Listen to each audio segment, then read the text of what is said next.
Hi guys, it's Josh Lloyd here for an NBA DraftKings first look for Thursday in the NBA. We've got 7 games on. Before we talk about those games though, go and hit that notification bell. Become part of the notification gang so that you never miss an episode as soon as we go live. Hit the thumbs up as well and drop your comments down below and then we'll get into it. Right, you done that? Let's go. Let's talk 7 games NBA. First one is the Bulls and the Hornets. It looks like Zach LaVine and Nikola Vucevic are going to be returning for Chicago, while Charlotte's going to be without Cody Martin, Miles Bridges, Gordon Hayward, and Devontae Graham is doubtful. So that fires up the value, amazingly, of Brady Wanamaker. At 3,400, Wanamaker had 29 points in 31 minutes last game. He should get a pretty decent chunk of playing time, and at 3,400, if he just gives 20 points, I think that's a win. PJ Washington Jr. is off the injury report. He was out for personal reasons last game. He's averaging, 35 over the last 5? There is value in him. We don't know if they'll start him at center or at power forward. They could go with him at power forward with Biyombo at center, given the fact that they've lost Miles Bridges now. But I do think he's at least an option for us. So is Caleb Martin, who could start, who could come off the bench. But regardless, the minutes are going to be high. And Jalen McDaniels at 51 also looks good. So there's a ton of value on this Charlotte team. And that's not even including Malik Monk, who obviously was horrendous in the last game, where he put up 8.75 DraftKings points. That's shitful. But at 4,600, he can easily have 30 given the absences of these guards. LaMelo's at 79, and he is a less of an upside play, but more of a solid cash floor sort of guy. And Rozier at 76, probably the least appealing of these players. Zach LaVine is at 9,100. First game back from COVID. There's no way they would want to use him at 9,100. I think his minutes will be lower than we expect or than what they'd been prior. So I'm not that interested there. And then his return is going to impact guys like Kobe White, who's priced too high. Vooch at 10.3 is probably a little bit too high. Daniel Tice's value is going to drop. His value had been up with Vooch out as well. So very few of the Chicago guys are interesting to me in this one. Pat Williams, Thomas Satoransky, I don't really see it for many of those guys, to be honest. All right, let's move on to the second game, and we're looking at the Washington Wizards. They are taking on the Toronto Raptors. This is a back-to-back for Washington. It isn't for Toronto. Now, the Raptors had been listing OG Anunoby as out, and then the last injury report changed that to doubtful. So I think that's pretty interesting to see whether there is going to be back. Now, Kyle Lowry was a late scratch last time for Toronto. He is off the injury report. Gary Trent is probable, so he looks like he's going to return as well, while Yuta Watanabe is listed as probable there too. For the Wizards, Davis Bertans is really cheap at 3,600, and Rui Hachimura is out. Now, they did start Aquaman Anthony Gill in the game on Wednesday, but Bertans still should get a decent chunk of minutes, and at that price, which is just super, super cheap for Davis Bertans, I think we do have to consider him an option. Russ Westbrook at 11,000. We're always pretty interested in what Russ is doing. He's just putting up numbers like crazy at the moment. He is always a good play. Lowry's at 77. I don't mind that for Kyle. Hopefully his back's all right. I think it will be. And Van Vliet's at 8,000 after his monster against the Clippers. We had 58 points. Not that keen on Kem Birch here. The Wizards centers were avoiding. And then 81 for Siakam. He was good against the Clippers, but again, with Lowry and Van Vliet healthy, I'm not as in on that. 93 for Brad Beal, probably too high for me there as well. And of course, we're absolutely fading Malachi Flynn and Gary Trent. No DFS appeal for those blokes whatsoever. No spreads or totals for the majority of these games so far today. Brooklyn and Dallas, the next game we're going to take a look at. Of course, James Harden remains out for Brooklyn. For Dallas, Kristaps Porzingis and Maxi Kleber remain out. Now, who starts at center for Dallas is up in the air. It could be Willie Cauley-Stein, and he's a minimum salary player. He started the last game, but was Dwight Powell that got the bulk of those minutes. I think both of those guys, Cauley-Stein and Powell, are in play, given how low their salaries are. I probably would prefer Powell, but I don't feel super confident about that. I don't know how much the Nets are going to use Nick Claxton as he returns from COVID. He played 5 minutes last game. So will we get more Claxo? I wouldn't be holding my breath, but at minimum salary, maybe.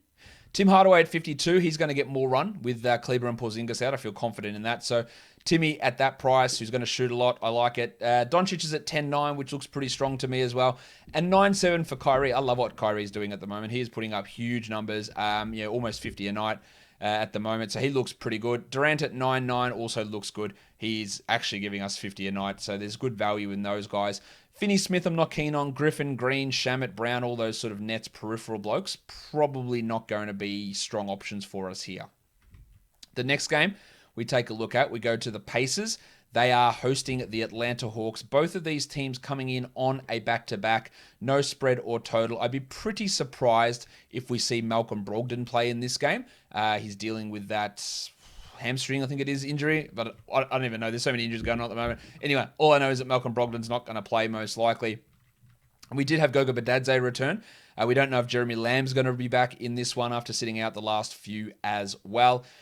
Clint Capella's at 8,600. I don't feel particularly good about that. I think the 47 for Gallinari is at least interesting, but he hasn't been particularly consistent. While I do like 73 for Bogdan Bogdanovic. That looks pretty good to me in that scenario. Trae Young looks strong. Levert's at 8,700. That's very, very high, as is the 10-4 for Domantas Sabonis. But I think that if we do have Brogdon sitting out, then both of those can at least be options. If Brogdon plays, they are very hard to get behind, though. TJ McConnell is too high in my mind at 5,800, as is O'Shea Brissett at 6,900. Memphis and Detroit, we will likely get Jaren Jackson Jr. back. He rested on Wednesday, so he should be back here. While the Pistons are going to be without Mason Plumlee, Jeremy Grant, Corey Joseph, so big minutes for Isaiah Stewart and Killian Hayes. They're also without Hamidou Diallo. They're also without Josh Jackson. So Sekou Doumbouya is at 3,500. Yep, he's going to start. Isaiah Stewart's at 6,500. Yes, I like that.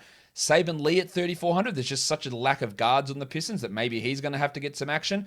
51 for Frank Jackson. Yeah, I like that as well. Sadiq Bey. Now, he's higher at 6,300 and he is prone to inconsistency, so I'm not as big on Sadiq.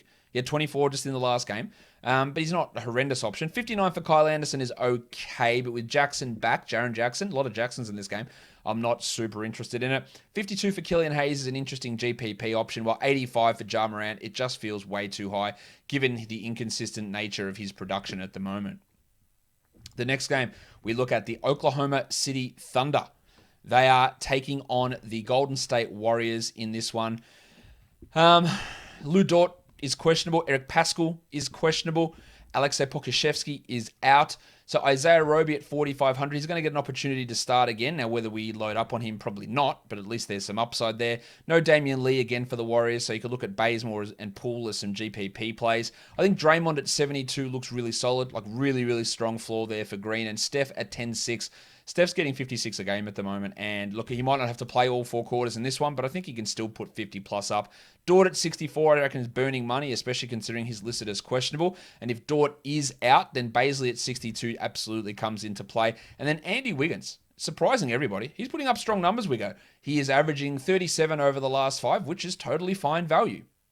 The Thunder bench guys in Luke and Williams and Ty Jerome and Gabriel Deck, those sort of blokes, it's very, very hard to have any trust in them whatsoever. The last game of the night, we are looking at the Los Angeles Lakers. They are playing the LA Clippers. I was going to say traveling to take on the Clippers, but there's obviously no travel involved in that because they play in the same bloody stadium. So it's the Lakers and the Clippers. The Clippers are 8-point favorites. The total is a very low 211. There is no LeBron James or Dennis Schroeder, and then Talen Horton-Tucker is listed as questionable. Serge Ibaka remains out for the Clippers. Alex Caruso is going to get big opportunities here. He's at 4,100. I like it. I like KCP at 3,900 as well. And then you got Kawhi at 88, who I'm not as keen on at that price. Zubats at 51 is a very low upside option. Not a bad cash option, but a low upside. And 95 for Paul George is too high. 58 for Marcus Morris is all right, but I'm not keen on it. And then you got Reggie Jackson, Rajon Rondo, Patrick Beverley. I don't know how those minutes are going to shake out. So that makes it very, very tough to try any of those guys. Anthony Davis is at 9.6, probably a little bit on the high side. Montrezl Harrell at 45 is definitely on the high side there as well.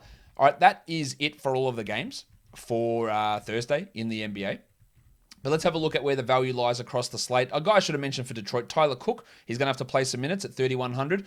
Doumbouya, Bertans, Wanamaker, Isaiah Stewart, Isaiah Roby, Kyle Lowry, Willie Cauley-Stein or Dwight Powell, Saban Lee, Ross Westbrook, Tim Hardaway, PJ Washington, Jonas Valanciunas, Fred VanVleet, Kemi Birch, maybe Frank Jackson, Caleb Martin, Jalen McDaniels, Steph Curry, Sadiq Bey, LaMelo Ball, Alex Caruso.